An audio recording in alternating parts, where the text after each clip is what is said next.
하나님 말씀은 하박국 1장 1절부터 4절까지 읽겠습니다. 선지자 하박국이 묵시로 받은 그 경고라. 여호와여, 내가 부르짖어도 주께서 듣지 아니하시니 어느 때까지이리까? 내가 강포로 말미암아 외쳐도 주께서 구원하지 아니하시나이다. 어찌하여 내게 죄악을 보게 하시며 해역을 눈으로 보게 하시나이까? 겁탈과 광포가 내 앞에 있고 변론과 분쟁이 일어났나이다. 이러므로 율법이 해이하고 정의가 전혀 시행되지 못하오니 이는 악인이 의인을 에워쌌으므로 정의가 굽게 행하여짐이니이다. 원전으로 다시 보는 하박국. 죄악과 폐역이 세상에서 신앙인의 삶의 자세라는 제목으로 말씀을 나누겠습니다. 잘 아시는 대로 우리가 처한 세상이 오늘 하박국이 하나님께 말씀드린 그런 세상이 아닌가 싶습니다. 죄악과 폐역을 보게 하시고 겁탈과 강포가 있고, 그러니까 힘 있는 자가 빼앗고 폭력 있고 변론, 논쟁이 있고 분쟁이 있고 결국 율법이 해이하고 정의가 전혀 시행되지 못하는 사회, 공평하지 못하는 사회, 공정하지 못하는 사회, 그런 사회 속에서 지금 하박국은 여호와 하나님께 왜 이런 일이 있을 수 있습니까? 왜 침묵하십니까? 하나님께 기도하는 것이고 또 항의하는 것이고 호소하는 것이고 그렇습니다. 지금 우리가 봐도 이 세상이 좀 그런 것 같죠? 좋은 일이 벌어진 것보다는 부당한 일, 불공정한 일, 그런 일이 벌어지고 있는데 이때 과연 우리가 어떻게 해야 될까? 어떤 자세로 나가야 될까?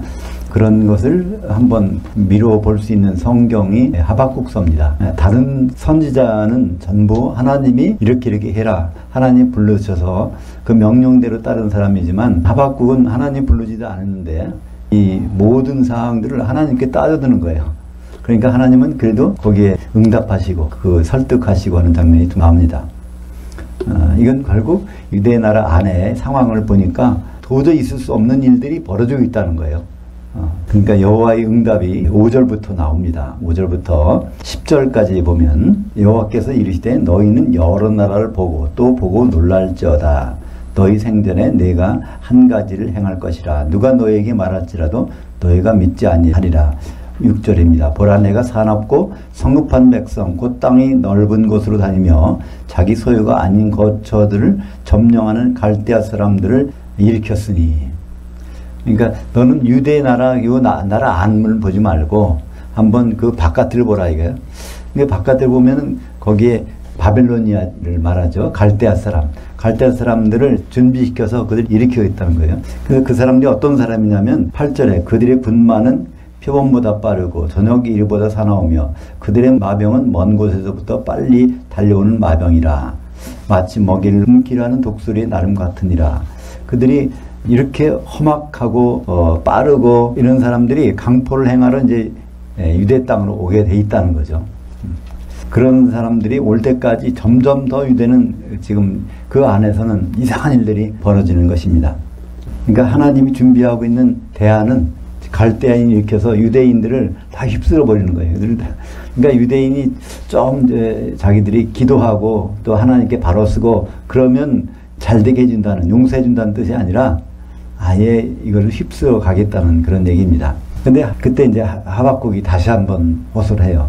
우리가 이렇게 잘못해서 하나님이 심판이 내리는 거는 좋은데 하필이면 왜 그 사람들, 하나님 믿지 않는 그 갈대아 사람들을 시켜서 우리를 심판하려 드십니까? 하필이면 왜 그들을 우리 상황도 여러 가지를 생각해 보면 그럴 수 있을 것 같아요. 다른 어디를 들어서 우리를 침략한다든가 포로를 끌고 가든가 그런 상황이 벌어지면 이 하박국과 같이 그런 기도를 하지 않겠습니까? 그 기도의 내용이 12절부터 17절까지입니다. 그러니까 다시 또 이제 하박국은 집요하게 여호와 하나님의 응답을 기다립니다. 그래서 2장에 보면은 내가 파수하는 곳에 서서 성루에 서리라. 그러니까 높은 곳 동네에서 찾아가지고 가장 높은 곳, 그러니까 가장 높은 곳을 너가 하나님께 가장 먼저 들을 수 있다고 생각한 모양이죠. 그러니까 거기에서 하나님의 응답을 기다리는 거죠. 2장 1절에 내가 파수하는 곳에 서며 성루에 서리라. 그가 내게 무엇이라 말하는지 기다리고 바라보며 나의 질문에 대하여 어떻게 대답하실는지 보리라 하였더니, 거기서 이제 2절부터 하나님이 여호와께서 내게 대답하여 이르시되 너는 이 묵시를 기록하여 판들에 명백히 새기고 달려가면서도 읽을 수 있게 하라. 이 묵시는 정한 때가 있나니 그 종말이 속히 이르겠고 결코 거듭되지 아니하리라. 비록 더딜지라도 기다리라. 뒤태되지 않고 반드시 응하리라. 이 4절이 이제 아주 유명한 절이죠. 2장 4절. 그는 교만하여 그 속에 혼은 정직하지 못하나 의인은 그의 믿음으로 말미암아 살리라. 그래서 2장 4절은 하나님께 질문했더니 거기에 대한 답이에요. 나라의 그런 상황, 먼 상황에서 너희가 어떻게 하라. 그러면 이렇게 하겠다. 그런 것이 아니라 그들이 이제 결국은 쳐들어올 거라는 거예요. 그러나 의인은 그 믿음으로 살리라. 이건 이제 미완료인데 미래를 얘기하는 거죠. 믿음으로 살아가야 하리라. 근데 이 말씀만 들어보면 무슨 말인지 잘 모릅니다. 근데 신약 성경에 이 말씀을 가지고 하신 말씀이 여러 군데 나와요. 로마서하고 갈라디아서하고 히브리서 보면은 이 믿음이 도대체 무슨 믿음인가? 우리의 인간의 믿음인가? 의인의 믿음이라고 되어 있는데, 의인의 믿음. 로마서 1장 17절에 보면 복음에는 하나님의 의가 나타나서, 근데 이거 그냥 나타나는 것이 아니라 계시란 단어예요. 복음에는 하나님의 의가 계시되어 있다는 거예요. 그것은 믿음으로 시작하여 믿음에 이르게 하나니 기록된 바 오직 의인은 믿음으로 말미암아 살리라. 이게 같은 말을 옮겨놨는데 그 믿음으로 말미암아 산다 그러는데 그 믿음은 어떤 믿음일까요? 루터는 이 말씀을 가지고 이제 은혜를 받아서 종교개혁을 일으키게 되는데 믿음만 있으면 된다. 율법은 지킬 수 없는 거니까 하나님 믿음을 주셔서 믿음만 가지고 살면 된다. 이렇게 이제 발전시켜서 종교개혁을 했는데, 근데 그 믿음을 뭐로 생각하느냐면 우리의 각자의 믿음으로 생각한단 말이에요. 그래서 사실 다른 방향으로 가게 됐습니다. 근데 그 믿음을 다시 말해 구체적으로 설명하는 데가 3장 22절입니다. 곧 예수 그리스도를 믿음으로 말미암아 이렇게 돼 있는데 그 원문에는 곧 예수 그리스도의 믿음으로 말미암아 모든 믿는 자에게 미치는 하나님의 의니. 그러니까 이 믿음은 예수님의 믿음을 우리가 가져야 된다는 거예요. 예수님께서 성취하신 믿음, 그거를 우리가 갖고 그걸 유지하고 있는 것이, 그래야 하나님의 의를 이룰 수 있다는 거죠. 예수님의 믿음은. 갈라디아서 3장 11절에도 보면 같은 말이 있습니다. 하나님 앞에서는 아무도 율법으로 말미암아 의롭게 되지 못할 것이 분명하니 율법을 잘 지켜가지고 의롭게 되는 것은 안 된다는 거예요. 이는 의인은 믿음으로 살리라 하였습니다. 근데 그 믿음이 어떤 믿음이냐면 이것도 3장 22절입니다. 로마서도 3장 22절, 갈라디아서도 3장 22절, 거기에 그 믿음이 나옵니다. 그러나 성경의 모든 것을 죄 아래 가두었으니 이는 예수 그리스도의 믿음으로 말미암아 약속을 믿는 자들에게 주려 하심이라. 이것도 예수 그리스도의 믿음으로써 우리는 의로워질 수 있다는 그런 말씀입니다. 또 히브리서 10장 37절에도 38절까지 이 말씀이 있습니다. 잠깐 후면 오시리니 지체하지 아니하시리라. 나의 의인은 믿음으로 살리라. 또한 물러가면 내 혼이 그를 기뻐하지 아니하리라. 그래서 여기서도 그 믿음이 나오는데 과연 히브리서에 나오는 믿음은 어떤 믿음일까요? 그 히브리서 12장 2절에 예수 그리스도의 믿음, 믿음의 창시자요 믿음의 종결자이신 예수를 바라보자.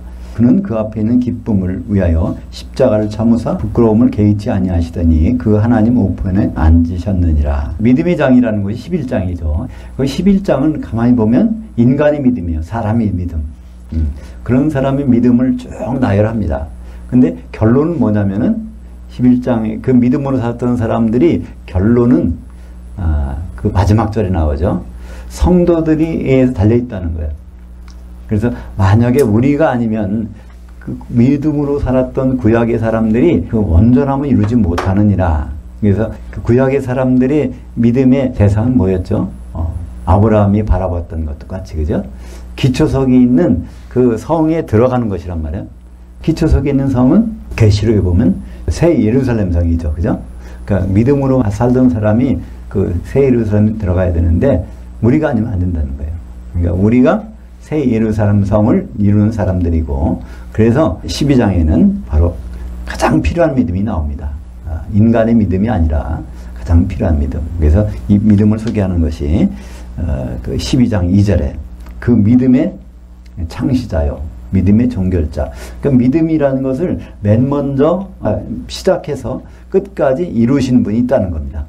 그게 예수 그리스도.